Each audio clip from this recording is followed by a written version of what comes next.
Washington. The U.S. is spending more than $200 million a day responding to recent hurricanes and wildfires, the head of the Federal Emergency Management Agency told Congress Tuesday in testimony that also slammed the $300 million whitefish contract in Puerto Rico.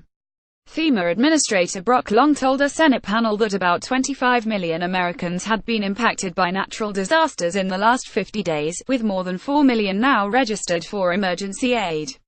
He said more money will be needed than the $52 billion in emergency relief allocated so far.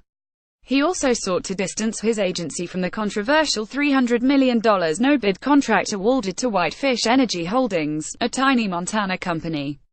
Long said there was a lot wrong with the contract, which he said FEMA officials only learned about after it had already been signed by the board of the Puerto Rico Electric Power Authority. The head of the troubled utility said Sunday he would seek to cancel the contract, amid scrutiny from multiple federal and congressional investigations. No lawyer inside FEMA would ever have agreed to some of the language in that contract, Long said.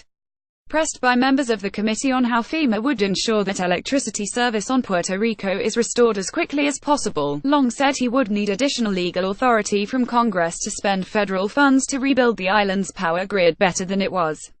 About 67% of the residents on the island are still without power.